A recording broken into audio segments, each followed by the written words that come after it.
We'll go ahead and kick off our February meeting. First, we'll just take a quick attendance roll and then we'll do meeting minutes before we invite CNA to give us a presentation on their traffic stop analysis work, which is ongoing. I will just run through this quickly. Is it? Oh, Lemmy, do you know if Anika is joining us in person or virtually? Virtually. She should be virtual. Perfect. Okay. Commissioner McCullough. Present. Commissioner Shokin. Here. Commissioner Smith. Here. Commissioner Dansby. Present. Commissioner Evans here. Commissioner Ortiz. Here. Wonderful. Okay, so we have a physical quorum. Did anyone have any questions about the previous meeting? Any suggested corrections or a motion to approve? Motion to approve, Charles. Second. Seconded. Wonderful. All in favor of adopting the previous meeting minutes? Aye. Aye. Aye. Great. Okay.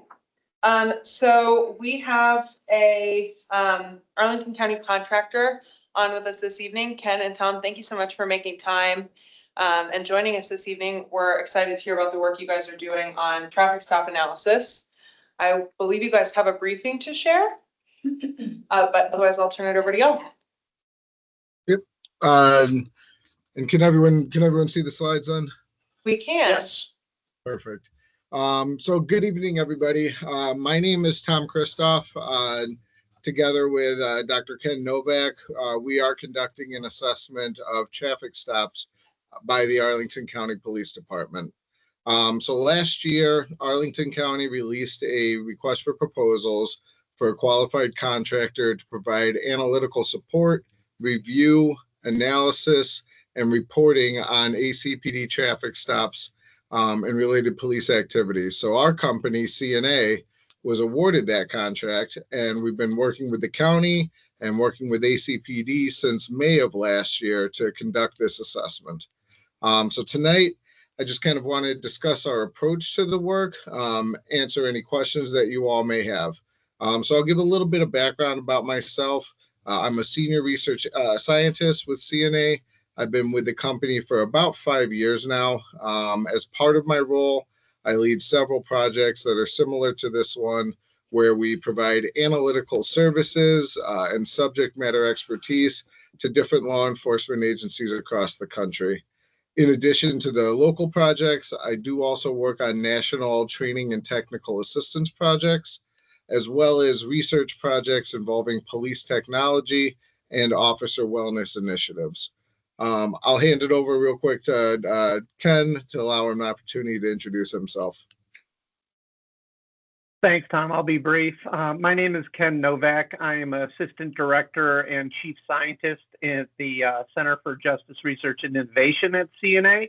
I've been with CNA for about 3 years in that capacity, working alongside Tom and others on a variety of different projects. Before coming to CNA 3 years ago, I was a tenured university professor. Most of my scholarship is focused on policing, in particular, police officer decision-making and discretion within their jobs. So very happy to be here tonight, and I'll turn it back to Tom. Thanks, Ken. We can go to the next slide just to kind of give an overview of what our presentation tonight will include. I'll start with a brief introduction to the company that we work for, before then moving into a summary of the work that we've been doing with Arlington County. We'll discuss each stage of our assessment, kind of the tasks that are within each of those stages, our data collection and analysis processes, and then finally, we'll have a discussion about the deliverables that we'll be providing. So we can go to the next slide, and this is, before we go into our overall approach, I did just want to give kind of a brief overview of CNA.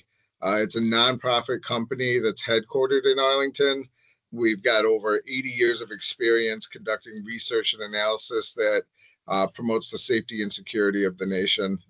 Within CNA is a center that Ken and I work for called the Center for Justice Research and Innovation.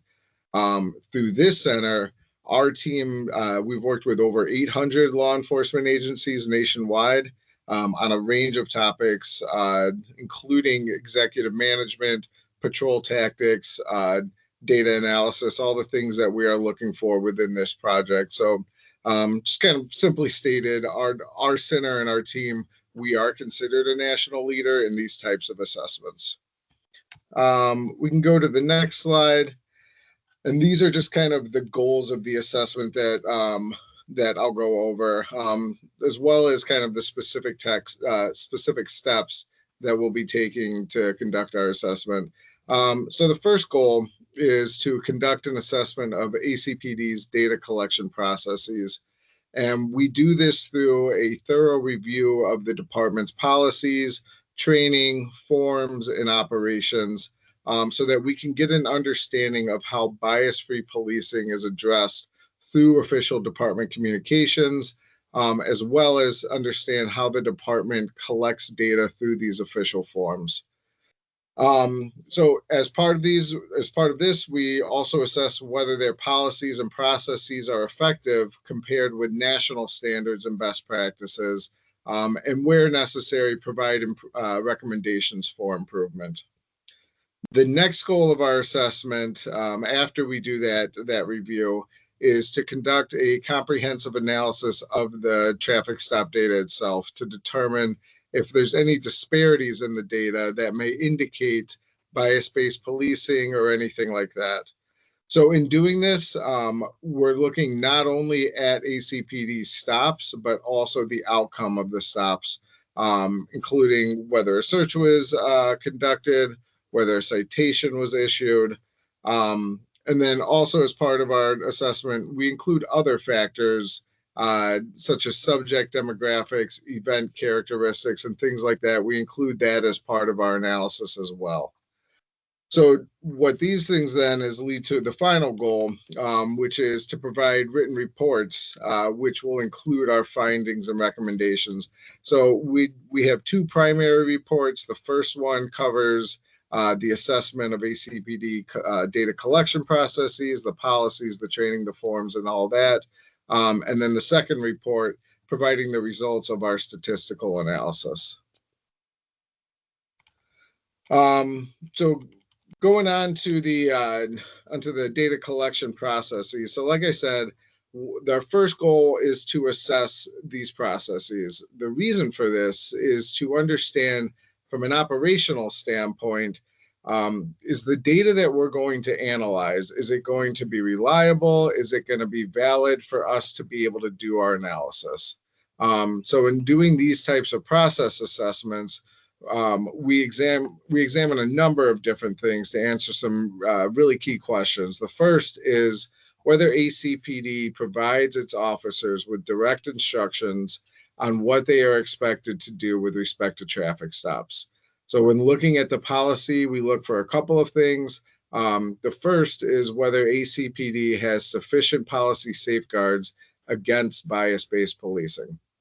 We also look to see whether there are sufficient policies on collecting data, which really it's important for our review, but not only for that, it's also important for the department if they want to do these types of analyses for themselves in the future. In addition to the policies, we then explore whether the department has sufficient training that shows officers how to do what's expected of them in policy. Similar to the policy assessment, we look at the training through the lens of ensuring bias-free policing, as well as overall best practices related to traffic stops. We then looked at ACPD's data forms to assess how well they capture the data. So for instance, ACPD collects data using the Virginia Uniform Summons, the VUS, as well as the Community Policing Act form, the CPA, both of which are contributing data to the analysis that we're doing. So we look across these to, again, see how data is being collected through the forms and whether they can reliably be used. Yeah. Sorry, what was the second part you said? VUS and CPA. What was CPA? Commonwealth? Community Policing Act. Oh, thank you. Yep. So then finally, we look at whether the department has safeguards to make sure that officers are doing what they're supposed to be doing. So with policy, what to do, training, how to do it, the form, where to do it, and then this last part is, okay, is it being done? So this isn't necessarily from an accountability perspective, but more from an auditing and process improvement standpoint. So for all of these, we then will make findings and recommendations based on our expertise, based on current standards. So any recommendations that we have for improvement with respect to these data collection processes. We can go to the next slide, which I'll talk about then the analysis of stop decisions. So we're now moving from the qualitative assessment to the quantitative assessment. And this is really where we're now getting down into the data analysis. So as I talked about, the first series of analysis answers the question of whether there are disparities in stop decisions among racial and ethnic groups. So what we do is we focus our analysis on 3 different racial or ethnic groups. The first being Black or African American, second being Hispanic, and then the third group are persons of color generally. For each of these 3 groups, we analyze their representation in the stop data against 3 benchmarks. So real quick, a benchmark is a comparison. And I'll use the example of the census benchmarking. So using the census benchmark, if Black community members make up 10% of the driving population, we might expect to see that Black drivers make up 10% of ACPD stops. If Black community members represent 20% of the stops, then this would be overrepresentation, where if Black community members made up 5% of the stops, this would then be underrepresentation. So we do this analysis for each of our 3 groups and also repeat them for each of ACPD's 10 patrol beats. Could I ask you a question about that? Yeah. Yep. How do you account for any difference between the various percentages of people of different races in the community versus the percentage of those people in the driving community? Like, you're looking at the driving community, but how do you identify what the driving community is versus the people who live here? So for that analysis, we do driving age. So that would, because of the census data, it would be community members who are 18 and over. And then from the stop data, we strip out anybody who is under the age of 18. So we've got 18 years old in the census and 18 and up in the traffic stop. Does that answer your question? Yeah, it does. But I suppose you can never really assume that the people that are driving through a community equal the percentage of people who live in the community, right? Okay. That is an assumption it sounds like you're making. Ken, I know, did you want to jump in on this? I think it's the residents. Yeah, and Tom will, excuse me, Tom will talk about this in a minute too. We're using multiple benchmarks for the reasons that you're pointing out, because no one benchmark is sufficient in and of itself. There are advantages and disadvantages to how you're comparing the stop population. And so we find it important to make sure we're measuring it in several different ways to see if there's a pattern emerging across different benchmarks. One way we try to approximate the driving population is, first of all, by limiting it to the driving eligible age population.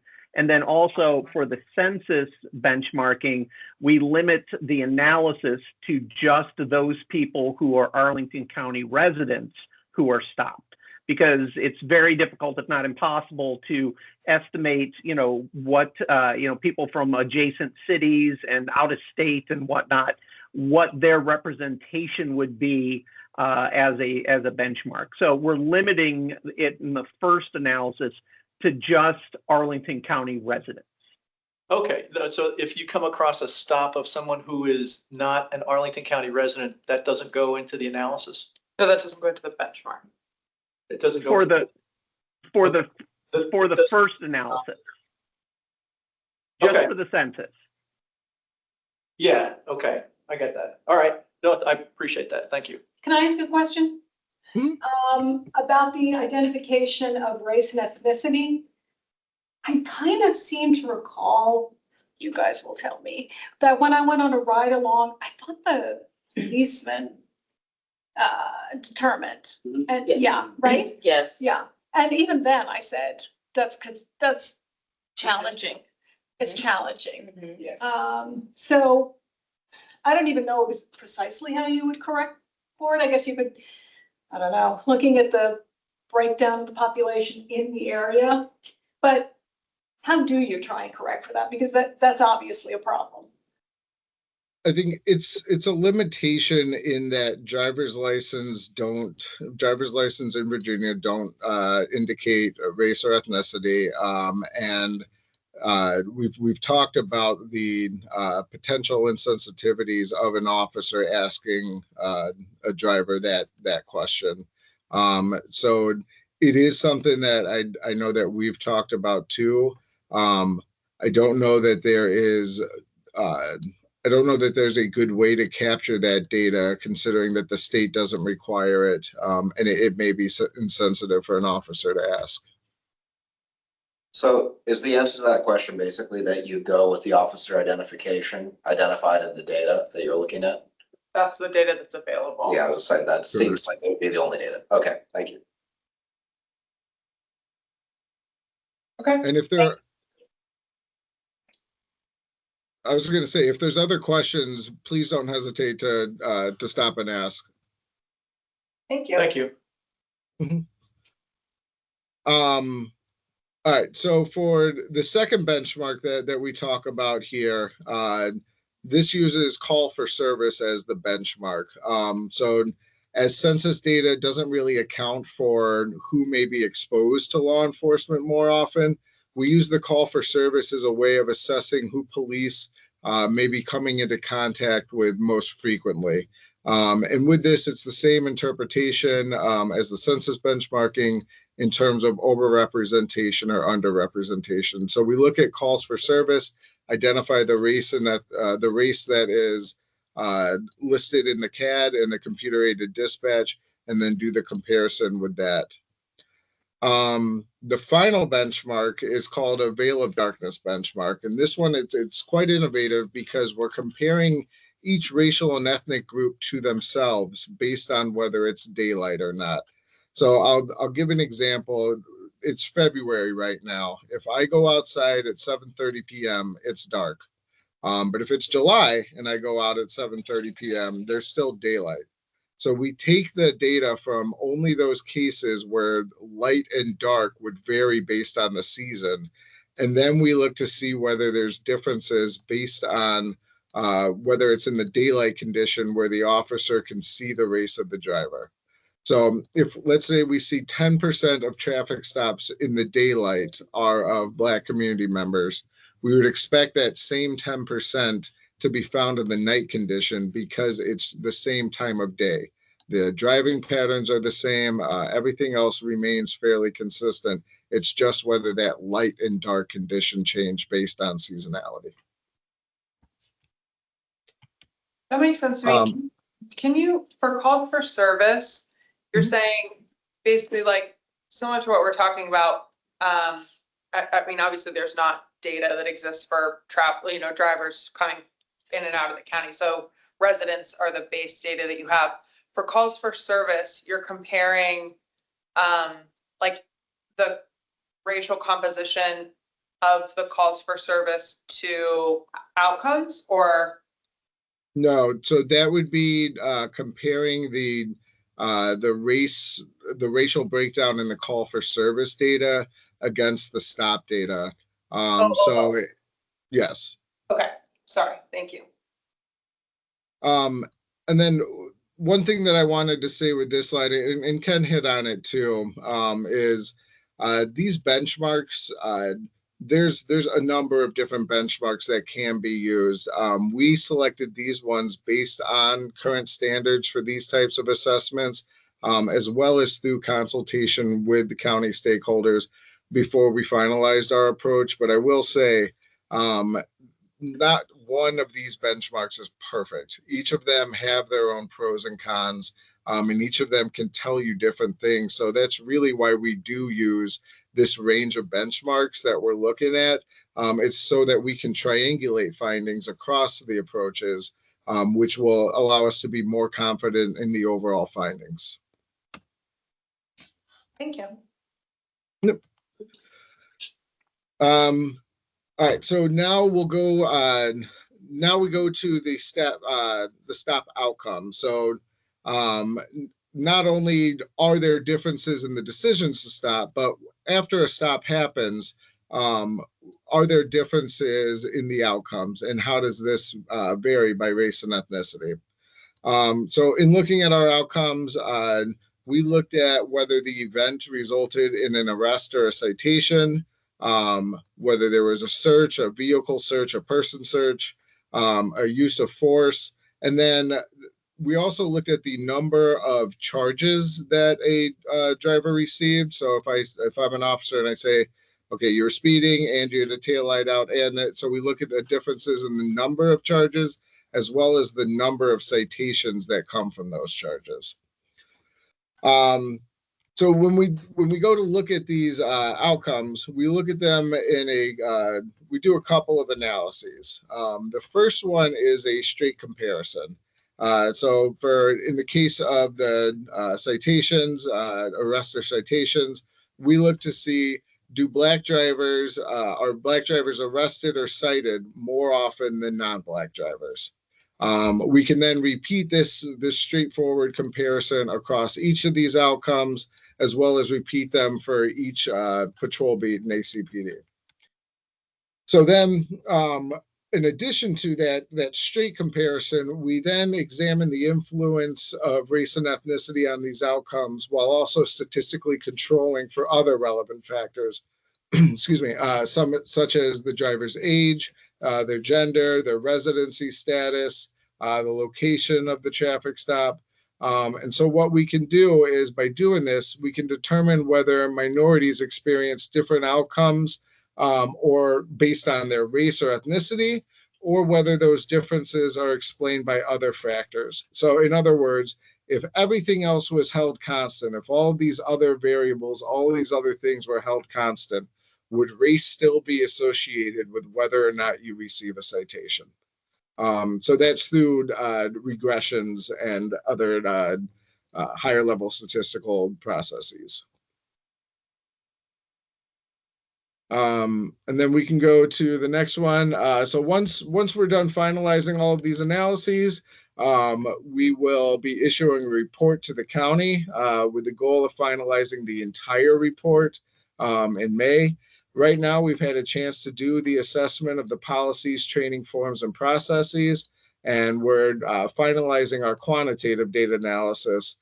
But like I said, once we get the full report finalized, we will get it submitted, and then my understanding is we will be doing a public presentation of these efforts as well. Great. And then I think the next slide is just, yeah, with that, we do want to say thank you very much for having us here, and we can open it up to any questions. Did you have any kind of interim data findings on, like, I don't know, whenever we do data analyses, I feel like we discover more insights about the underlying data itself. Just like that's where you run into data quality issues. Did you guys see anything that's like, whether it's local or statewide, any observations about data quality? I'll say that right now our findings, they still are preliminary, and so they're not public yet. But I think the one thing that I can say, because I've already said it, is having to rely on officers' perception of race and ethnicity. It is not the perfect way to go, but that's not the decision of Arlington County Police Department. That is a state thing, and it didn't prevent us from completely analyzing the data, but like you noted, it's not the perfect system. Okay. In connection with the data collection aspect, Did you make any, or do you plan to make any recommendations for different data that should be collected? Or was it just you were checking to see if ACPD collected the data that they were supposed to collect? It was more of, does ACPD collect the data that they would need if they wanted to do this type of analysis in the future? One thing is a benchmark that can be used is traffic collision data. But again, the state form doesn't collect race data on the traffic accident form. So that's another thing where the department is limited in their ability to do that accident benchmarking, but that's because of the state form. And do you think you'll make recommendations as to any changes that you would like to see in terms of data collection going forward? For that one, the recommendation would be to the state. And I see. Yeah. Well, I would agree with Dave. I mean, I think it would be useful in your report to make any recommendations based on, you know, whether or not it's feasible within anyone in this room or generally as control, that a lot of what we end up needing to do is advocate for state level things, and having a contractor report that, you know, attributes that based on professional experience is certainly useful. So I don't think the recommendations, you know, take away that they're action items for anyone specifically, especially if it's based on current policies, but I think it's still worth noting. So that would be really helpful. No, I appreciate that. We can, I understand what you're saying. I think we can incorporate that. I want to jump in here really quickly. It's always dangerous to ask researchers if additional data should be collected, because the answer is always yes, right? Right. But that being said, I want to make sure I put a pin. I want to make sure this is reinforced here. The data that are being collected allow for meaningful comparisons and analysis the way we're doing it. There are always additional data that can be collected if somebody was interested in X, Y, and Z. So Tom talked about the traffic stop or traffic collision data. That would be great. As a researcher, we'd love to see that. And I think as a policymaker, it would give another data point to compare. But that's a big lift, you know what I mean? So, little, and then maybe not quite that big, but little things like just understanding the type of roadway that the stop was made on, and, other types of nuanced details could really help if you want to analyze stops done on surface streets versus interstates, because those are two very different types of traffic stops. We could go on and on, trust me. But I want to make sure that we're reinforcing here the data that we do have is not limiting. But we could always have a wish list, I suppose. I'm speaking for Tom on that. So.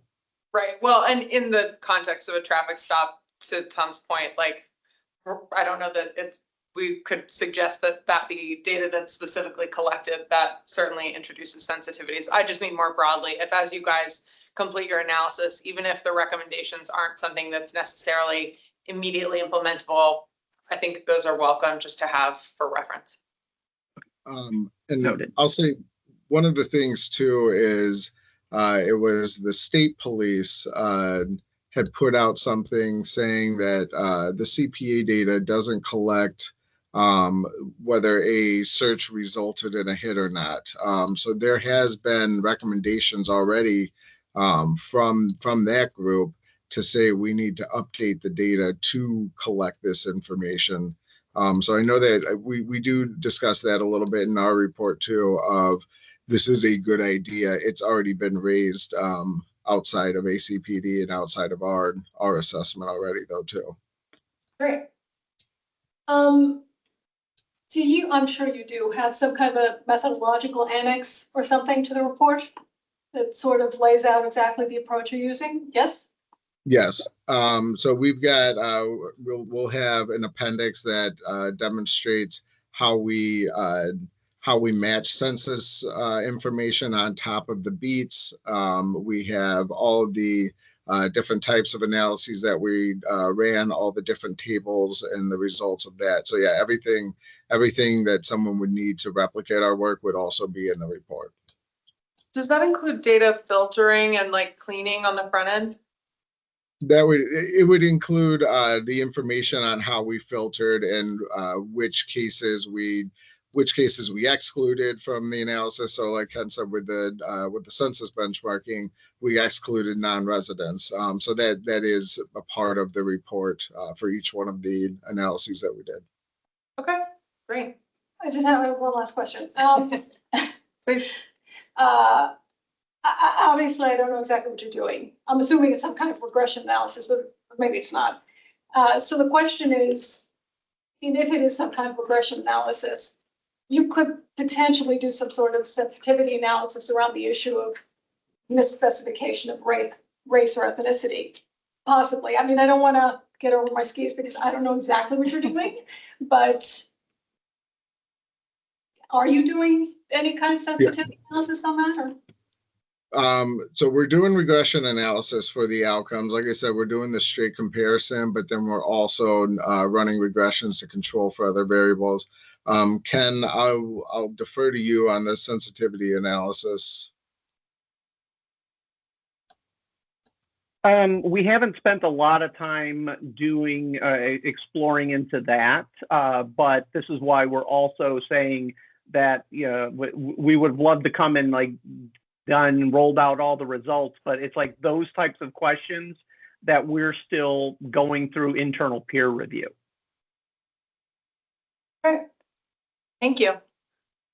Any other questions from the group? Yeah, I have one. You mentioned, of course, 3 benchmarks that you chose. 2 of them seem pretty standard. They're used pretty regularly, excuse me. But one you mentioned as innovative, the veil of darkness. Can you tell me a little bit more about why that's considered innovative and how it was chosen for this?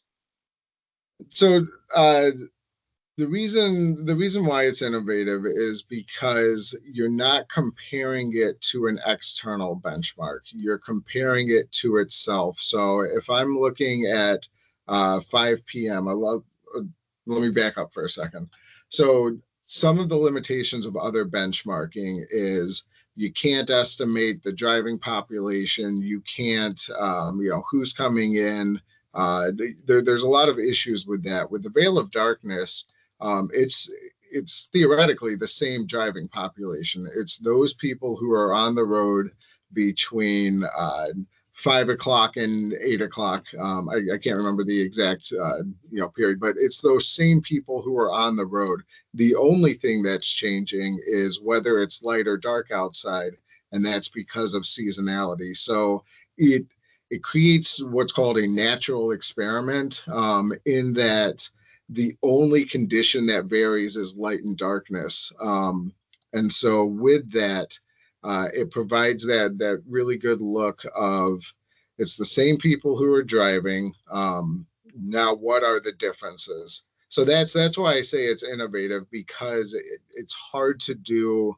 It's hard to do experiments in social science, especially with traffic stop. With this, it becomes kind of a quasi-natural experimentation process, and that's why I said it was innovative. And this is fairly recent, right? The Stanford study was like, I don't know, 2020. There's been, yeah, go ahead, Ken. Yeah, there's it's not that recent. I think the teens, 20 teens is when Rand first published a veil of darkness type of analysis, and people have replicated that and improved upon it since then. So it's innovative because compared to earlier benchmarking attempts, but it's been around long enough to be subjected to scrutiny in different contexts. Yeah. So it's considered innovative more because of the methodology, less because of the rarity. Is that an accurate summation? Yes. Okay, thank you. Great. Well, thank you guys both for your time tonight. We've been, interested in the work you guys are doing, so we appreciate the interim update, and we will look forward to your report in May and hopefully maybe a briefing here. Thank you very much. Appreciate it. Good night, y'all. Thanks. Thank you, guys. Thank you. Thank you. Okay, our next agenda item is refresh on ACPD's trust policy. We all, saw some of the events unfolding in Minnesota, and there's just community interest and I think sometimes fear and concern. And so since Arlington has established policies, we wanted to give ACPD a chance to just kind of refresh what those kind of interactions look like in the county. And then we will have we have time for public comment, but not until later in our agenda. So I'll turn it over to you. Okay, thank you. Chief, would you like to start, or I'm happy to go, but then you tell me. I'll start, then you. Okay, perfect. So our, for the police department and the county, I mean, our position is clearly that civil immigration enforcement is a responsibility of the federal government. The police department here has never been a 287G agency, will never be a 287G agency. Our role is public safety and community safety in Arlington. And it's important to us to maintain the relationship so people are comfortable to come to us when they need something. And, I think that's something we work really hard at to make sure that we're clear about what our role is not. And somebody's status in this country has nothing to do with their access or ability to access every service that we provide to anybody in this community. And it's just important that we constantly reinforce that. That's the general opening I wanted to give. So Albert can go ahead. Now I'm going to get into some of the nitty gritty here so you all can understand the genesis of where the policy is today and how it's sort of evolved over time. So there's been 3 different versions of the county board's trust policy. Throughout those versions, it has been our stance, number 1, that civil immigration enforcement is the responsibility of the federal government. Number 2 is that our policy be in alignment with the county board's trust policy. We want to make sure that whatever direction and directives that our officers are given, that is completely aligned with what the board has sort of proffered as the modus operandi of Arlington County. The final version of the board's trust policy was adopted in May of 2025. Once that was adopted, there was a significant amount of time, effort, and energy that was put forward to do 2 things. Number 1 is to educate the police department on what that trust policy and what our policy means. And number 2 is to make sure that the message that we're sending to the community is that we are here to assist you and that you will not be denied access to police services based on your immigration status. So we spent a considerable effort of doing both those things, right? In basically explaining the county's trust policy, explaining ACPD's policy, and then there's this whole series of public messaging that takes place. Some of you all may be aware that we have a Latino liaison officer who is embedded and has many relationships with community members. And some of those community groups would be significantly impacted if there was an uptick on immigration enforcement. And so that officer and the community engagement division spent a lot of time going to these community groups, explaining what the trust policy is here in Arlington County, explaining what ACPD's stance is.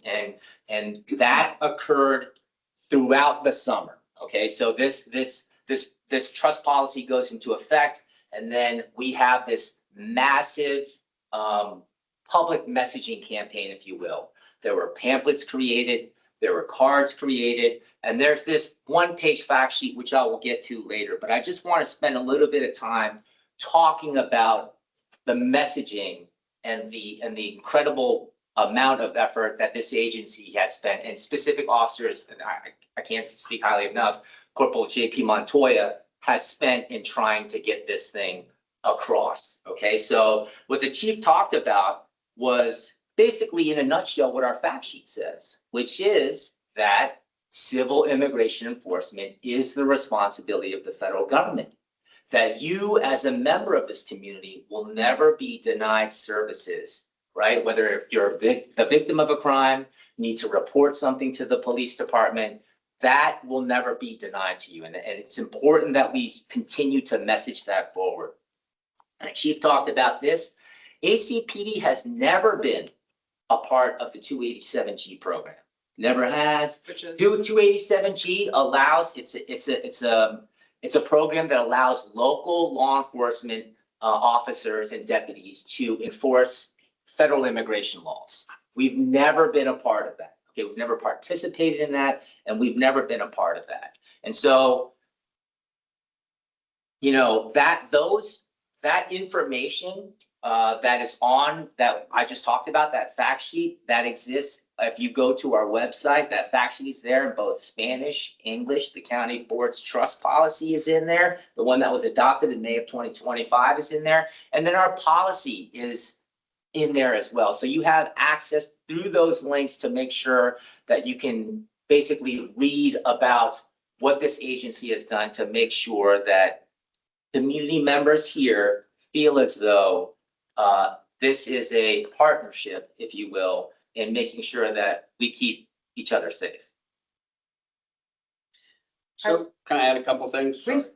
So just for a little bit of clarity, like part of what the policy says is we're not going to ask, because it's not our role, somebody's immigration status, because it has nothing to do with providing police services. And it's really important to us that we have the relationship and the trust with the community, that when people need help, irregardless of their status in this country, that they call. And so that's why what Albert was talking about, we've been so intentional to try to get out in front and reassure people that this is not our role. I mean, it doesn't mean that we would cooperate with any other law enforcement agency if there's a criminal matter, but this is what we're talking about, is civil immigration, and that's not our role.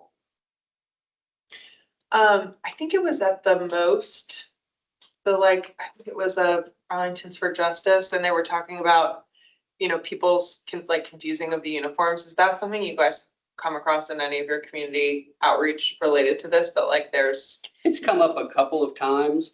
So we've, throughout the years, and recently put pictures of front and back of our officers in the standard uniform, the patrol uniform, the canine uniform, and we hand those out to the community as well, because, and the canine team is one that their uniforms are green. That's it's an intentional by design thing, but we added to the back Arlington. It just said police. We added Arlington Police. So we want to be very clear of what agency we are, but we have published pictures of our uniforms frequently to help people be able to identify who's who. Yeah. Have you gotten any feedback from members of the Latino community about do they believe officers? Do they are they hearing the messages? Are there things that could be done to help them, feel more comfortable? We have several contacts with leaders throughout the community, and we work with the folks to make sure that we're getting in front of groups. I've done it, the community engagement team's done it. Any group that wants to have a conversation with us, we're happy to have it and to come explain what our role is and what our role is not. So I think we have very productive relationships with certain leaders throughout the community, and that helps us. Sometimes if a community's fearful or concerned, having that trusted person to bring us in is important. So we've relied on that too. You mentioned cooperating with an agency in any criminal investigation, not civil. Are there, I think I remember maybe there are restrictions on engaging federal law enforcement? I'm not sure what you mean. on stipulations of reaching out to federal law enforcement, are there restrictions on ACPD officers' ability to reach out to federal law enforcement? About immigration status, yes. But we don't do it. It's clearly restricted. Okay, cool. Yeah, I think I remember that. Just Yeah, thought sorry. it was worth noting. Yeah. Any other questions or thoughts? Great. Okay, thanks. Thank you. I think that's our scheduled break. We do appreciate you guys making time to come down. Absolutely. Great to see you. Thank you. We will come back in, oh wait, If we answered that. yeah, yep, sorry. I thought I could see it from the meeting chat. Okay, team, we will reconvene in 10 minutes at 7:25. Great. Thanks, everyone.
Welcome back, everyone. Sorry for the delay. I was trying to make sure we have the slides we need to review. I'm gonna go ahead and share my screen.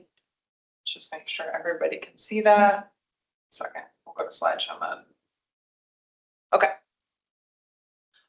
So this was the complaint that we reviewed in our January meeting. I think we did have a quorum, but we didn't, not everybody on the COB had full access to the evidence enough in advance to feel like they'd had time to sit with it. And since it's a sensitive case, we wanted to make sure that folks could review the relevant evidence and information before we took a vote. So we're not going to go through the full discussion again, but we'll just walk through these slides. And then if there are any clarifying questions, we can certainly talk through anything folks want clarified, and then we can take a vote. So this was an alleged rape allegation reported to ACPD several years after the alleged incident by an intimate partner. The complaint was made against the first officer in the case related to unprofessional comments and handling of that complaint or of the report intake, and that, you know, they were unprofessional and that they failed to properly investigate the complainant's report. So I don't think we need to go through all of these elements. If the COB has questions, I'm happy to kind of go back through any of the details. But as a summary, there were 2 officers involved and 4 alleged policy violations. Only the first 2 policy violations listed here were considered in ACPD Office of Professional Responsibilities report. So you can see that they did not sustain personal contacts violation against Officer 1 and exonerated Officer 1 for preliminary and follow-up investigations. In the IPA report and the COB's kind of investigation review, we also looked at supervisory officer responsibilities and bias-free policing because of the underlying nature of the case and the notion that the first officer engaged their supervisor for consultation. So the IPA findings for Officer 1 on all 3 allegations, on the first 2 allegations against Officer 1 were sustained, not drawing a conclusion about bias-free policing owing to kind of a lack of evidence, and something we've talked about, I think,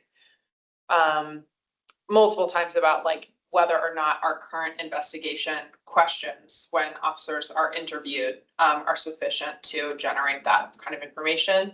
And so actually since the last, I think during our last deliberation, I apologize, I'm gonna correct this slide as soon as I can get out of here, but Joshua's and my recommendations were also to sustain on both allegations, because even though Officer 1 did engage a supervisor, it felt perfunctory, and like when we looked at the referral, it was not in consultation about to validate whether or not that was really the right decision based on the full facts, but more to confirm an outcome and hedge. So let me just change that. Sorry, briefly. I'll go back. Does anyone from the COB have questions or any elements of this investigation that they'd like to review and discussion? Just to further build out kind of what Julie's saying, what you're saying in regard to the COB's recommendation for Officer 1 for preliminary and follow-up investigations, just to reiterate again what she said in a different way, is the way that was recommended to not sustain, which was originally with the idea, the characterization that Officer 1 went into this, making a decision after the call with the complainant, but then going to a supervisor and seeking kind of guidance and consultation and kind of affirmation as to make sure they did the right call and see if there's anything else they needed to do to follow up before they closed that investigation.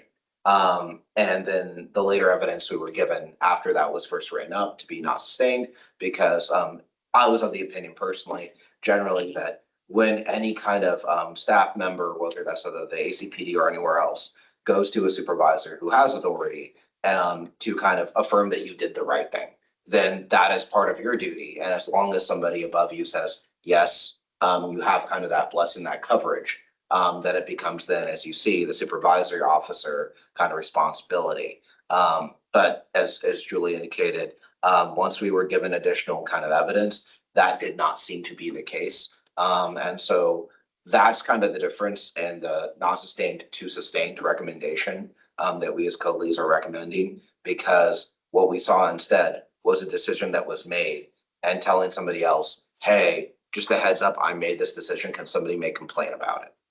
Which is not the same as actually seeking guidance and making sure you did the right thing. And that makes a significant difference to me. And so that's why I'm changing that, because it also goes to the different tonality to which you approach kind of your job and which you approach the circumstance, whether somebody's being annoying and complaining about something you already did, or you're actually making sure that you seek the reassurance you need to make sure that you took all the proper steps to investigate and do your job. But I just wanted to clarify that point. Yeah, and then on the flip side, that the supervisor officer, even though they weren't given all the facts, they were given a reason to look into this further, right? Like it was flagged that if somebody told me that they'd done a report that was gonna get complained about, I would go look at that report and see if it needed to be fixed. So that's sort of where I think we landed on our recommendations. Mummy, I realized I elaborated on your justification for bias-free policing on your behalf, but if you want to clarify or speak to any of your findings separately, you're welcome to chime in.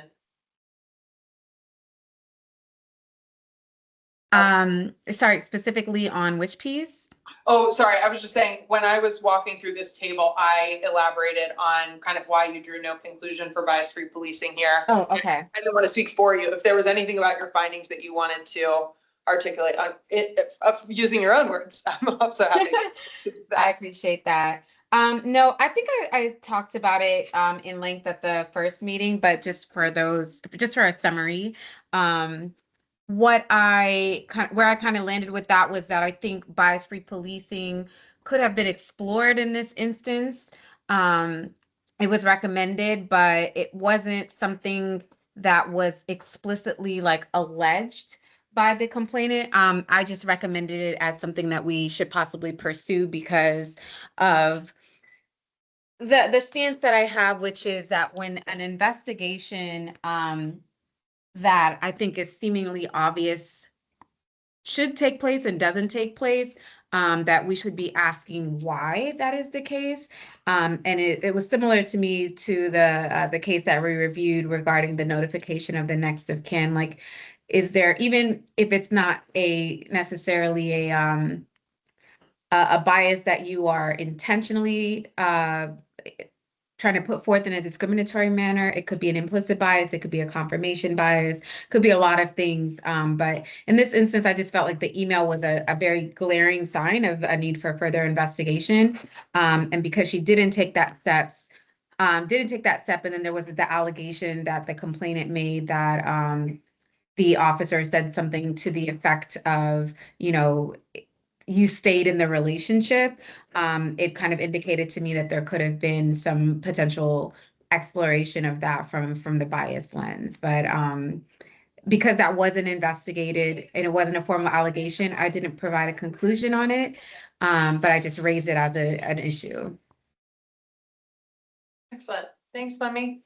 Does anyone from the COB have questions about the recommendations or a desire to vote on them individually? Oh, I have a question about, and I apologize if we talked about this and I forgot, but, and maybe it's off topic, but the issue of the first police officer making the determination that a crime hadn't been committed, do they get to do that? And if you don't agree as the potential victim, do you have no recourse, legitimate recourse where you can have it reviewed by somebody else? I mean, that just seems really odd. I mean, I think it seemed from the investigation, or sorry, the interviews, that I couldn't tell. I mean, this would be a great question for ACPD, but like, it did seem odd that not only did that officer kind of make that determination, and in the interview, there was some discussion about like, how much of that is up to the Commonwealth attorney of like whether or not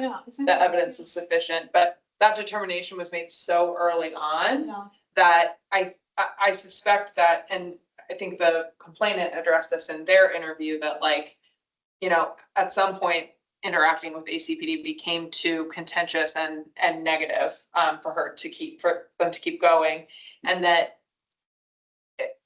either she could have followed up with another officer, which, you know, puts kind of an undue burden on the public.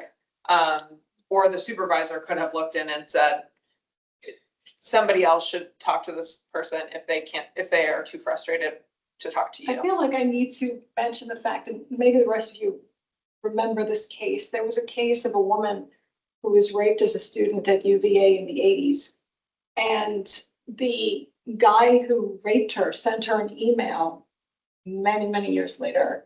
And he did not say he raped her. He said, you know, I'm sorry if I was rough or something like that. She got him convicted. He went to jail. Now, I'm not trying to draw complete parallels because there could be other extenuating circumstances. Maybe she Right. told somebody at the time who she could say, well, I told my roommate. Or, but what I'm saying is the idea that an email is insufficient because the person didn't say, I raped you.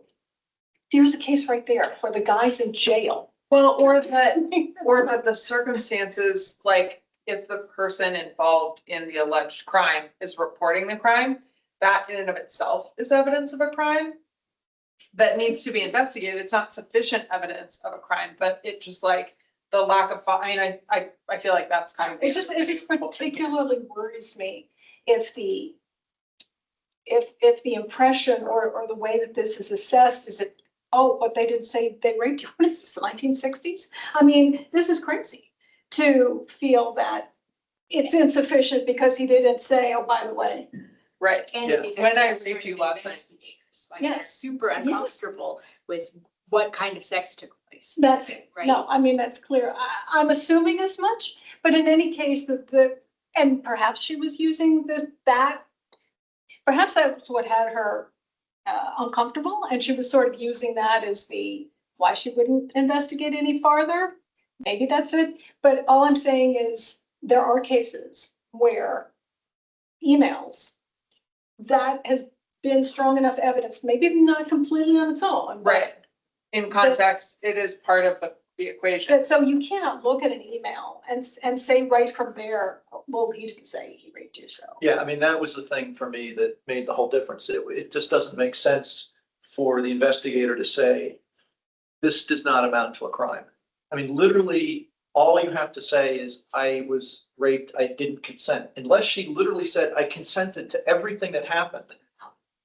Then, but Right. she didn't say that. I mean, we didn't know exactly everything she said, but I'm sure she didn't say that. So that was the problem for me. And I think they jumped ahead and thought, well, this would be hard to prove. It's a difficult case. It's a withdrawn consent and those are difficult and so forth.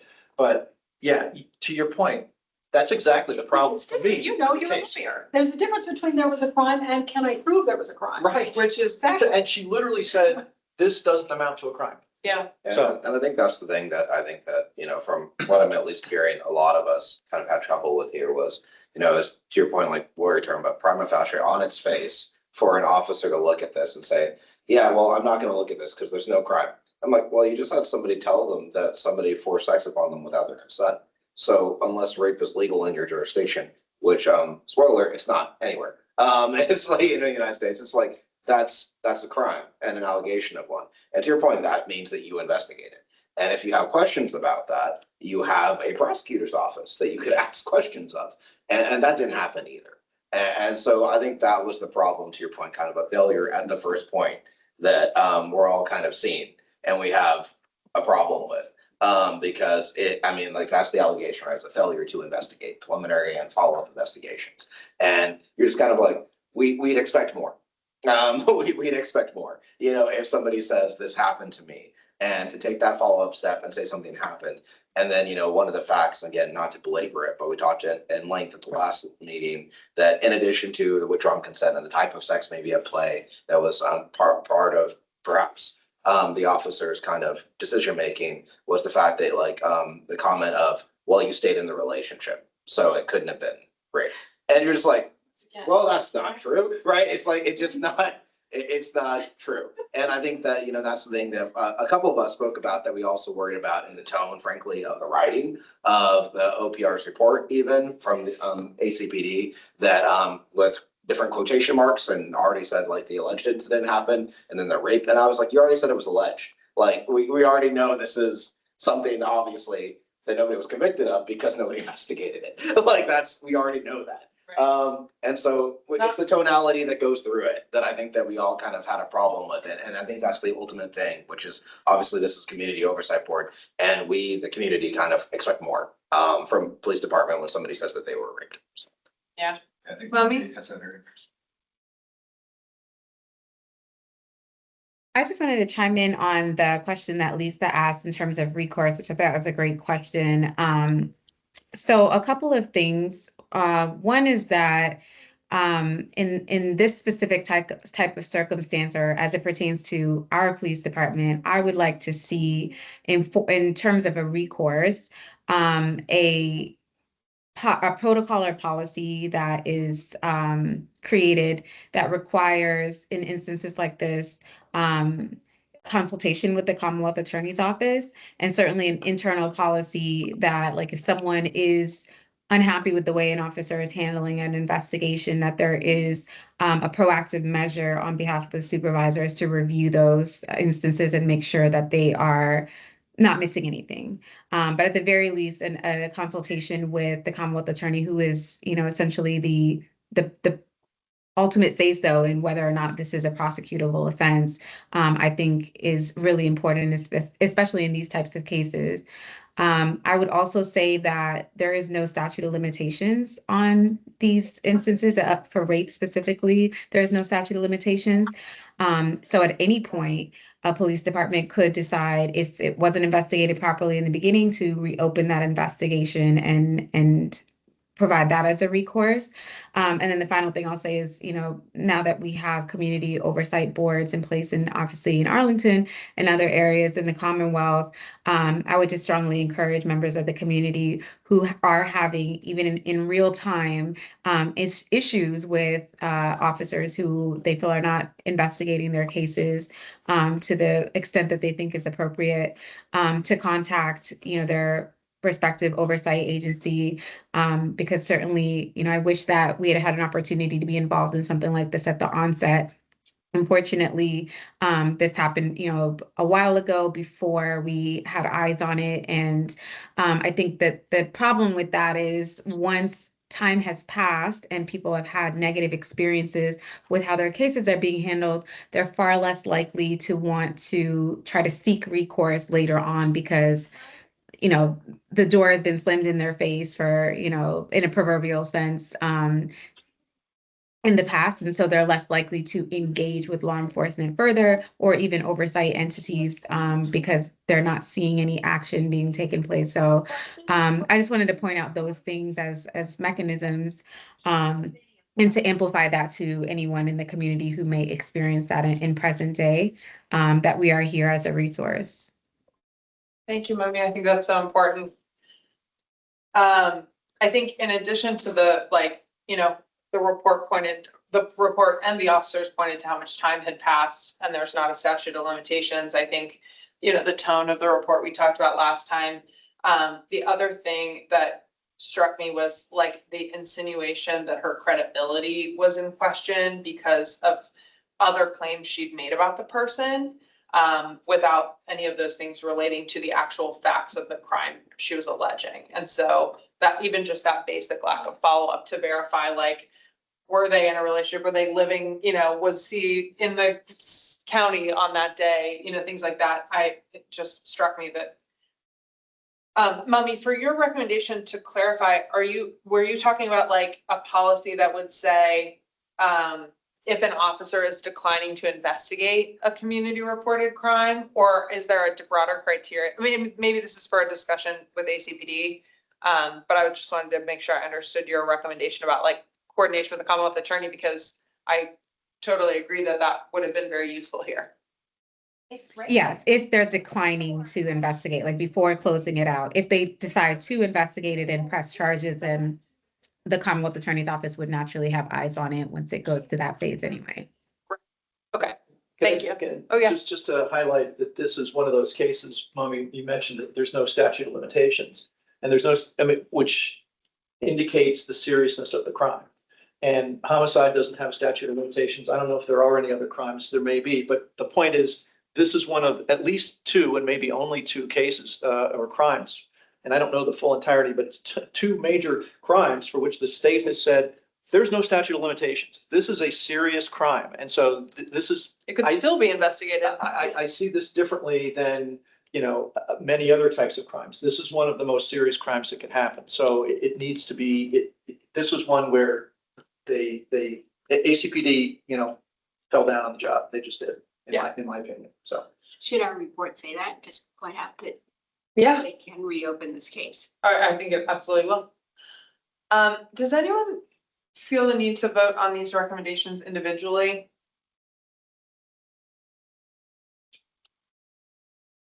Or, I think we could vote as a group. I mean, but oh, I just mean like on each allegation separately. We certainly can, like. Just a nice way of saying, is anybody not inclined to sustain one of these allegations? right. Yeah. Okay. Or come to no conclusion for the last one. We'll just do them one by one, just so that it's easy. Are we ready to take a vote on recommendations? Charles, I'll watch in case you come off mute. Do I hear a motion to adopt the recommendation to sustain personal contacts violation against Officer 1?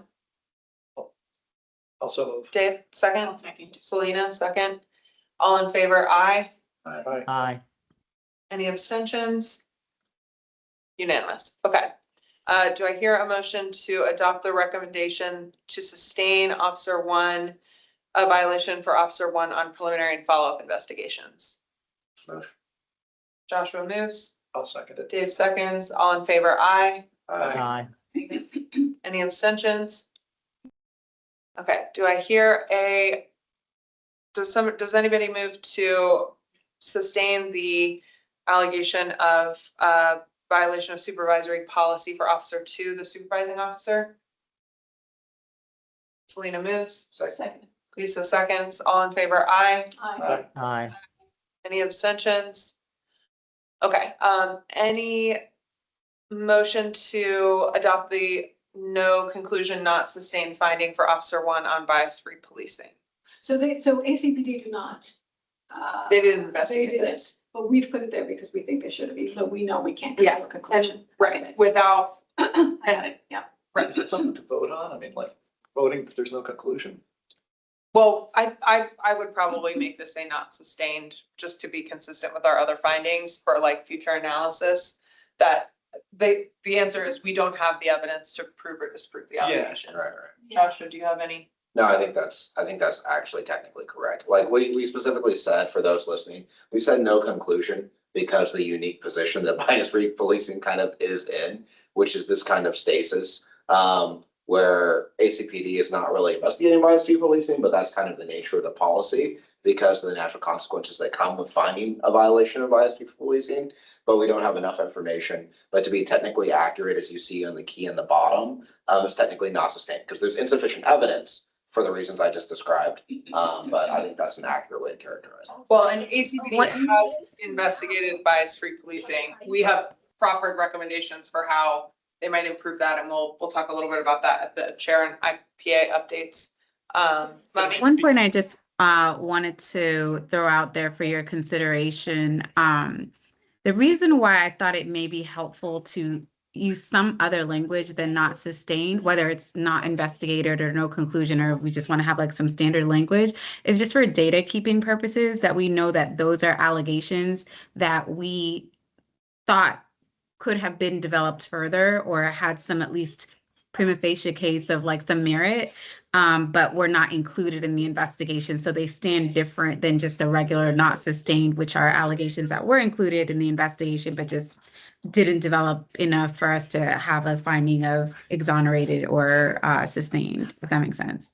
Yeah, I think that makes sense because Well, it almost looks like they investigated it and we felt that there wasn't enough information. Put something in parentheses, because just to be consistent, you Yeah, need to say not sustained. in the analytical framework for our like review of cases and where we disagreed with ACPD, where we found more serious findings than them versus when we all agreed, it's already provisioned that there's like a 0 in where ACPD did not include those violations. So I think we can tally that separately without needing it to diverge from like our kind of consistent findings here. I also think this is what we found for previous investigations where Mummy's review included a wider set of alleged policy violations than we have. So, I mean, we We've can. already done it like this before. You're saying. Right. But let's, for official purposes, we'll take a vote on whether or not it's not sustained, because I think recommendation is that we don't have the information we need to determine that this was Right. but based on bias, and then we can make a decision when we look at the records. And Yeah, we may want to think about that more, because to your point, there have been allegations that I've raised, for example, like a use of force allegation or something like that, that I did sustain based on there being enough evidence, even if it wasn't included as a formal allegation. And similarly, like the supervisory officer was not included as an allegation. And so maybe that might So that's a be good the point. approach of either sustained or not sustained, but having some sort of asterisk or something that denotes that these are additional allegations that we have added just for whatever our, annual reporting purposes are and that sort of thing, to make it clear. Okay, Yeah. that sounds good. All right, does anyone have any clarifying questions about that finding? Or do I hear a motion to adopt the recommendation? Motion to adopt the recommendation, not sustained. A second. Okay, Joshua moves, Lisa seconds, all in favor, aye? Aye. Aye. And Any just to abstentions? confirm that we'll be able to identify that and the supervisory recommendation as something that ACPD did not investigate. Yeah, and that's what I'm saying, like where I'm reporting this as data versus like here, if somebody's looking at this, it's visible that like the second two Right. rows are Right. additional, and it says not investigated. Yeah. But in our data, it's noted differently for ACPD where they didn't investigate something. Okay. So we can pull from those cases, like how many allegations did we consider that they didn't investigate? Right. As separate from where did This will we be find? included in that. Yeah. Okay, I think that concludes the case. Sorry, the investigation recap and vote. So we will move on to chair updates and IPA updates. I will, hold on a second, I'm trying to stop sharing. Mommy, I'm gonna let you go first if you want, because I feel like you have, oh, sorry. I think she was talking to her daughter. Oh, got it. I was just gonna say. Yeah, I was just making sure she was going to be quiet when I got off mute. I'm really excited about your updates, and we want to sing your praises for the legislative work you've done. So I would love to let you go first. Awesome. Okay. Yeah, the entirety of my updates are related to the legislative session. So I just wanted to provide a quick update. As you all may recall, we have two bills in the going through the legislative process right now. One is related to the reporting structure, where I would not report to the county manager anymore, but instead report to the county board. And that's a reintroduction of a previous bill that was vetoed by previous Governor Youngkin. So the other bill, the newer bill that is being introduced for the first time, is the Records Access Bill, and that's House Bill 1476. It did successfully make it through the House and the crossover session, and now it's going to go before the Senate. We're expecting that it's going to go before the Senate on Wednesday afternoon before the General Laws Committee. They typically meet around 2 p.m. Anybody who wishes to provide testimony or any sort of support related to the bill. And again, this is the Records Access Bill that would allow myself, as well as any civilian oversight board, to review records that pertain to sexual assault, domestic violence cases like the one we were just discussing, or juvenile records cases as well. So that will go up before the General Laws Committee at 2 p.m. on Wednesday. Sign up for that testimony opens 30 minutes before the session, so you can't really sign up in advance, only 30 minutes in advance. But you're always welcome to, if you don't want to provide testimony, just, observe the hearing or just show up in support. And then obviously, if folks in the community or any of you all have relationships or know any of the senators who are on that particular committee, reaching out to just demonstrate your support and why these why this bill and why access to these records is important to the work we do. We would greatly appreciate that. Does anybody have any questions about that? Do you think it would be helpful? I was thinking if I drafted a letter to send to all of the senators on that committee, or probably an email where you upload it to their site, which I'm happy to do, I could circulate that so that we could attach our names to it as like a board.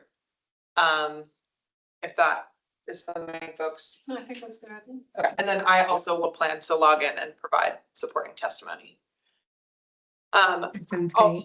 all to say, Mummy did a tremendous amount of heavy lifting, coordination, re-heavy lifting, to get this in place. And in addition to lots of other work that she has to do, she really went above and beyond. And I'm so impressed with, what came together, how quickly she was able to pull this together and get it successfully through the House. So we will definitely advocate for its adoption by the Senate and are really, really grateful for your work there.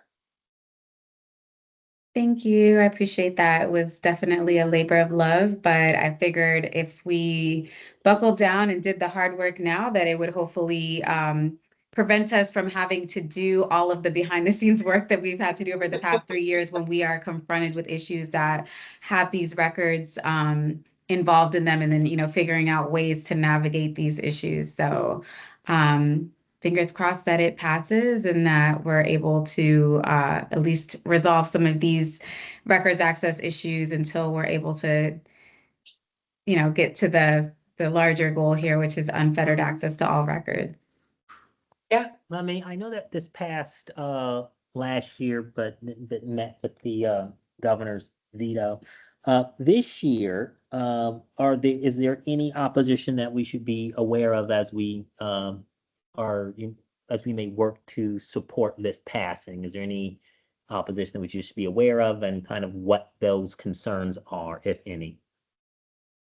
Not on the records access piece, but I'm glad you brought that up. So there was, in addition to the records access, there was also some closed session language that was provided. The idea was to allow for COBs to go into closed session to discuss investigations when needed.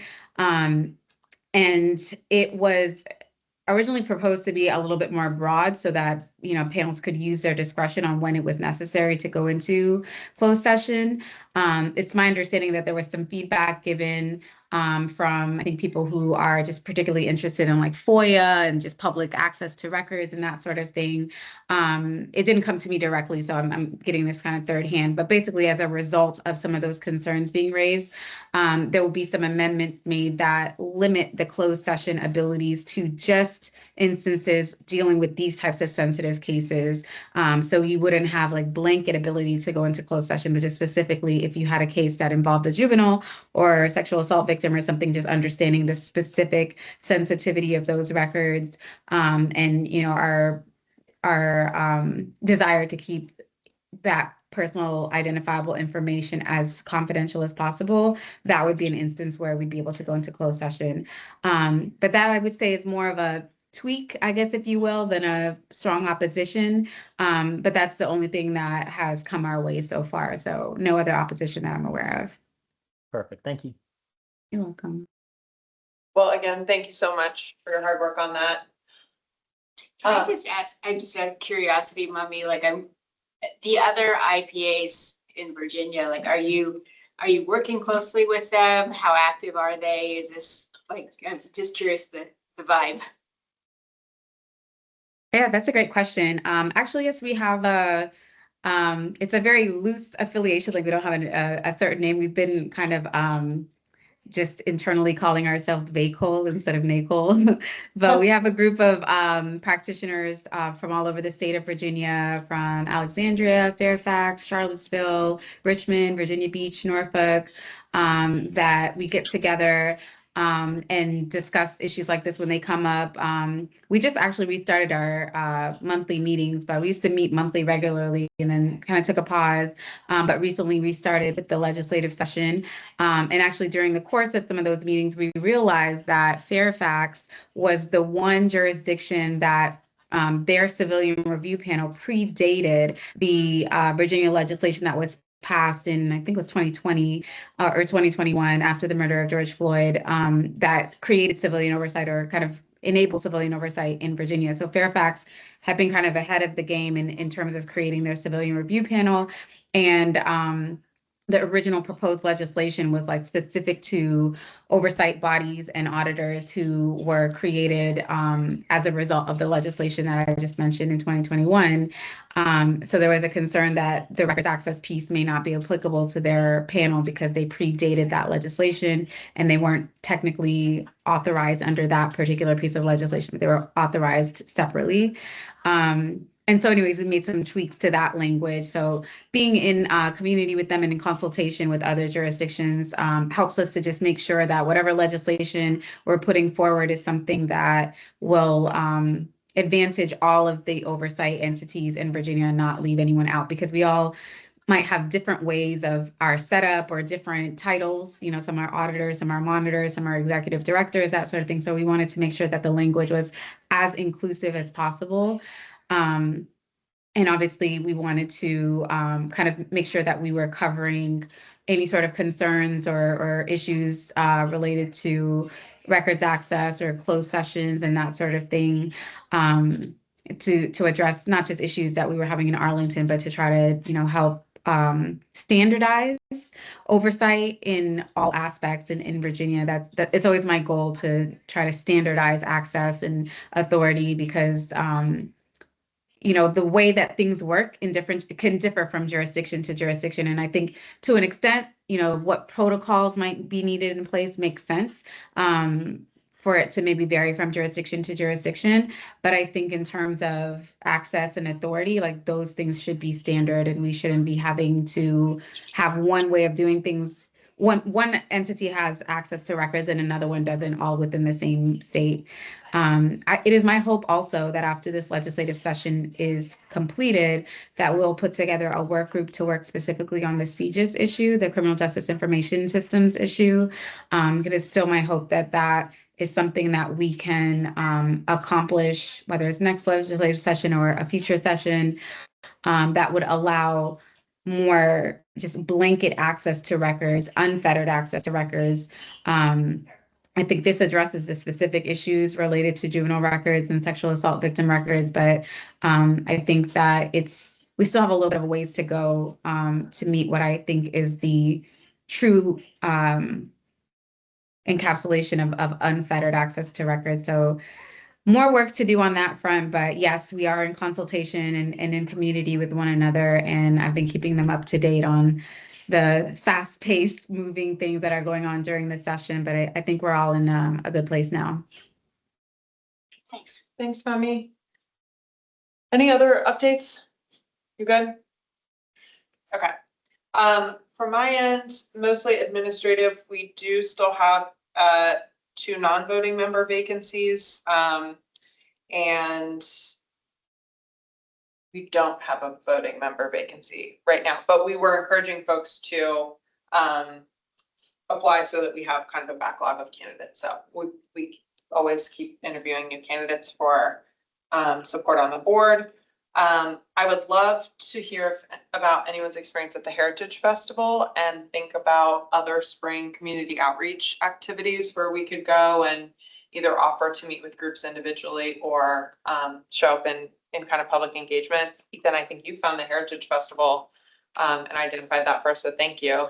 Love to put it on my radar. All right, I can't well, take credit, but. Mami, thank you for coming up with it, and Ethan, thanks for your ongoing support, keeping us logistically moving forward.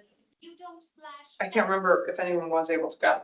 Yeah, David and I were. Yeah, 3 of us and Mommy were there. It was great, actually. There were a lot of people there. It was well attended, and I think we got a good chance to talk to people, you know, about the COB. Met Matt DeFronte's dad, who came by. So it was very interesting. And yeah, there were just a lot of people there, and I thought it was a good event, good chance to, you know, explain the COB to people. Yeah. And the IPA. Yeah. I think that to kind of echo a lot of what David was saying is that it was a really good kind of, to your point, attendance. I went for the first part. I know that you went probably for the second part, and then Mummy joined a little bit probably after I left. Sorry, I missed you, Mummy. But it was, really good to kind of meet people. Again, we had a lot of people stop by. The tan bags were also very popular, much to my chagrin, because I was going for the blue bags to be more popular, but I lost that bet. But when it came down to it, the standout for me is that, there's still, of course, more than you'd want to, people that were surprised, of course, about the COB and the independent police auditor. And we're like, oh, what do you guys do? What is this? And so it was good to have those connections. One thing that stood out to me too was the kind of different organizations and people that were there and that we spoke to. When it comes down to reviewing, especially policies versus independent kind of individual investigations, I think would be kind of good people to keep in the back pocket. I know that we got some business cards and kind of information from people that I kind of handed off to Ethan for us to squirrel away later. But with like the NAACP, we talked to a group that dealt with veterans. We talked to a group that dealt with people with disabilities, living with disabilities, and there are different interactions in the community. And I think those would be great when we're reviewing certain policies, right? Because when we're talking about kind of forward-looking, how you interact with, people that have different disabilities, whether that be physical or mental. I know a recent study said that 1/5 of police-involved shootings are somebody with a mental illness, right? That needs to change, right? Obviously, police are not really well equipped to deal with people with mental illness, but also we don't want a lot of shootings involving people because people misunderstand a mental illness for aggression when they otherwise can be talked down or dealt with a more appropriate manner. And so I think that was a great kind of interaction. I obviously hope we can do more, because I think that not only was it great to inform people more about the work of the Community Oversight Board and the independent police auditor, but also for us to gain as resources later on down the field when we're reviewing some of the substantive work we do and incorporate those voices and perspectives to call upon them. Should somebody email, get a call, and get that input when we're actually kind of doing the substantive work, working with ACPD to reviewing these policies from people that are experts in that. So that's my 2 cents. But no, I thought it was a great event, and I'm really glad that both Mama, you found it, and that Ethan, you were able to organize it for us. So thank you for that. Yeah, it's, I mean, those for attending. Sorry, Julie. Oh, no, you're good. I just wanted to quickly say, if I may jump in, I'm really glad, Julie, that you had the idea of having ACPD discuss the trust policy as it pertains to ICE, because I will say when I was at the community engagement event, a lot of people, I shouldn't say everybody, a lot of people that we spoke with that day were asking us about ICE and like, what does this mean for our community? And like, how does what we do intersect with that? Like, you could just tell that a lot of people were really concerned. Like, it was just on everybody's hearts and minds, what's going on in our country as it pertains to ICE and what that means for Arlington and the community members here. So I just wanted to thank you and amplify your foresight in having this discussion tonight, because it's definitely something that I think is really important for our community members to hear about. Yeah. I will just give folks a heads up. I think it would be great to brainstorm some other opportunities. We don't have to do that tonight, but I'm going to try to find just some other groups that we haven't, talked with and events we could go to. The second thing was, I'd really love for us to kind of put together sort of a policy docket. I know we've had some recommendations that we've made to ACPD, but one kind of conversation we're having in the background is, how do we broker conversations about more constructive, proactive policy development. And so I've got, I shared an initial version of that with Dave and Mummy, and then I'll circulate that to just kind of think about what kind of ideas we might consider in terms of the traffic stop analysis was sort of triggered by, discussion that was happening in the public sector and then questions about that data analysis. But I think there are, national issues that have bubbled up and the Stanford study with the veil of darkness, right? Maybe all of the issues that happen in other places aren't directly applicable here in the same way, but a lot of the policing takeaways could still be valuable. And so I'd like to Mummy was talking about maybe having a working group on the CJA, developments that we need to make, but also maybe finding a working group that would want to dig into some policy ideas with like evidence from other places, looking into whether or not we have that problem here and then setting up a conversation we could end up having with ACPD. So that's another thing we're thinking about. And then I think Rachel's still here. Rachel has helped us tremendously. We're going to circulate 2 draft reports for folks to review. I think they probably both predate the 2 of you, Selena and Joshua. So I would love a fresh set of eyes and a read through just to say like, this makes sense to somebody who wasn't, there. But I wanted to ask if folks feel like a week is enough time to get them return comments or 2 weeks. They're like 2 or 3 pages. Okay, I was gonna say. They're not long. 50 pages. Actually, they're probably 3 pages. Okay. I can do that. Okay. And then if we don't hear from y'all, we will go ahead and forward them to ACPD, who then has 30 days to respond in writing, which means if you have comments after that week or you get around to it a little bit later, you could still let us know and we would probably be able to address something. And Julie, I can circulate those tomorrow. Awesome. Yep. Thank you. Maybe a week from tomorrow. Okay, great. And then I think that's everything I had. Oh, hold on, there was one other thing. Community outreach policy doc. Oh, Mummy, you had, I think, developed inputs for the county budget. Could you just give us a preview of kind of what next steps are happening and when they'll be happening? As far as when, I'm not sure. I can get back to you all on that and send you some dates via email. I think the last time I checked in with the county manager's office was just that they had all of the information that they needed from us. And just to recap, I believe I sent over the budget materials to everyone, but I asked for the equivalent of 1% of ACPD's budget for operating expenses and a deputy auditor for our office and a at least part-time or full-time staff member to provide administrative support to the COB. So basically an extension of the work that Rachel has been doing, or either to create to continue the temporary funding that we've been given or to provide it in a permanent part-time or full-time fashion. So that's just a summary. We will at some point get some dates as to when the public safety budget will be coming before the county board. Similar to previous years, we'll have an opportunity to meet with ACPD and review their budget proposal and provide any comments there, and then provide any comments to the county board, myself or Julie or to the county board to speak to our budget requests. I'm just not sure if that's been calendared or what the exact date would be for that, but those would be the next procedural steps. Okay, great. Thank you.